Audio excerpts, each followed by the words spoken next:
الحمد لله وكفى عباده الذين اصطفى أما بعد فأعوذ بالله من الشيطان الرجيم بسم الله الرحمن الرحيم وما آتاكم الرسول فخذوه وما نهاكم عنه فانتهوا اللهم صل على سيدنا محمد وبارك وسلم. اللہ جل شانہ کا فرمان مبارک ہے، جو چیز آپ کو امام الانبیاء علیہ السلام دے آپ اس کو مضبوطی سے پکڑیں، اور جس چیز سے منع فرمائے اس سے آپ منع ہو جائے. ابھی امام الانبیاء علیہ السلام کا اس نے ایک عمل ہمیں بتایا ہے. حضرت جابر رضی اللہ عنہ سے روایت ہے کہ رسول اللہ صلی اللہ علیہ وآلہ وسلم ہمیں استخارہ اس طرح سے کہتے تھے جس طرح قرآن پاک عظیم الشان ہمیں سکھاتا ہے. ہر عمل میں ہمیں استخارہ سکھاتا تھا. ترمذی شریف کی حدیث ہے. اور صحابہ کرام رضوان اللہ اجمعین اور حضرت سعد رضی اللہ عنہ سے یہ بھی روایت ہے.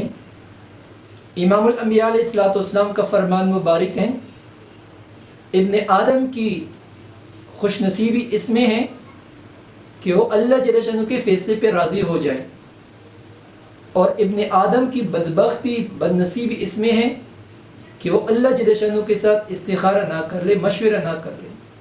یہ انسان کی بدبختی کی علامت ہے. یہ بھی ترمذی شریف کی حدیث ہے.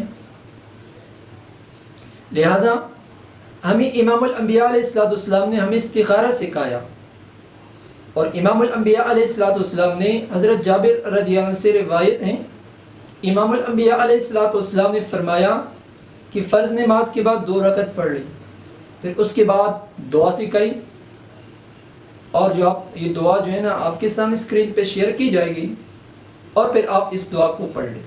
اور یہ دعا پھر فرض نماز کے بعد آپ نفل پڑھ لیں. اور انس رضی اللہ عنہ سے یہ بھی روایت ہیں، امام الانبیاء علیہ السلام نے فرمایا استخارہ والا بندہ، جو جس بندے نے اللہ جل جلالہ مشورہ کیا، استخارہ کیا، یہ کبھی نامراد نہیں ہو سکتا ہے.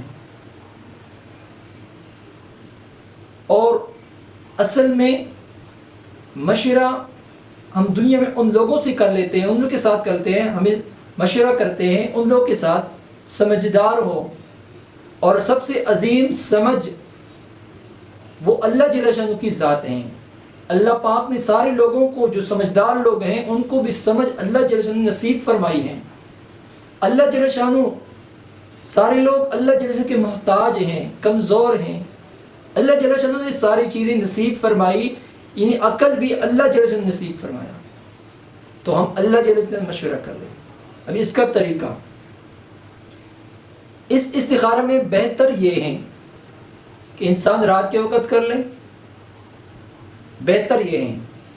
لیکن رات اس کے لیے ضروری بھی نہیں ہے، رات ضروری نہیں ہے. جس حال میں ہو انسان کا دل مطمئن ہو جائے، اطمینان ہو جائے، اطمینان قلبی اطمینان اس بھی ضروری ہے. اگر ایک مرتبہ استخارہ کرنے سے دل مطمئن نہیں ہوا، پھر دوسرا کر لے، 7 مرتبہ تک کرتے جائیں. جب تک آپ کا دل مطمئن نہیں ہوتا، اطمینان قلب آپ کو حاصل نہیں ہوتا ہے، آپ استخارہ کرتے رہیں. تو لہٰذا آپ کو استخارے کے بعد کبھی آپ محروم نہیں ہوتے ہیں. تو لہٰذا یہ استخارہ مسنون عمل ہے. سنت یہ ہے کہ استخارہ خود کر لے، یہ مسنون ہے، دوسروں پر نہ کرا لے، خود کر لے. کیونکہ آپ خود محتاج ہیں، آپ خود اللہ پاک کے سامنے سوال کر لے. یہ تو نعوذ باللہ من ذالک آپ اپنے تکبر دکھاتے ہو اللہ جل شانہ کو کہ یا اللہ مجھے دعا کی ضرورت بھی نہیں ہے. نہیں. تو لہٰذا یہ ہر بندہ کر سکتے ہیں، مرد بھی کر سکتے ہیں، عورت بھی کر سکتے ہیں استخارہ. اور اس پہ اللہ جو ہے بہت زیادہ خوش ہوتا ہے. اور یہ جو بات مشہور ہے کہ خواب دیکھا، خواب دیکھنا ضروری نہیں ہے، خواب دیکھنا ضروری نہیں ہے، استخارہ کرنا ہے. اور استخارے کرنے پر انسان وہ ناکام نہیں ہوتے ہیں. اللہ جل شانہ سب کو ہر حال میں، اللہ جل شانہ اپنی ذات کے ساتھ ہر حال میں اپنے سے مانگنے کی توفیق نصیب فرمائی. میں نے جو آپ کے سامنے تلاوت قرآن پاک عظیم الشان کی تلاوت فرمائی، اللہ جل امام الانبیاء علیہ السلام نے ہمیں یہ چیز سکھائی وَمَا آتَاكُمُ الرَّسُولُ فَخُذُوهُ، جو چیز اللہ امام الانبیاء علیہ السلام نے آپ کو دی، آپ کو اس کو مضبوطی سے پکڑے. ہمیں استخارہ سکھایا، ہر حال میں استخارہ کرنا چاہیے. اللہ جل ہم سب کو مانگنے کی، ہر حال میں اپنے سے مانگنے کی توفیق نصیب فرمائے. وآخر دعوانا الحمدللہ.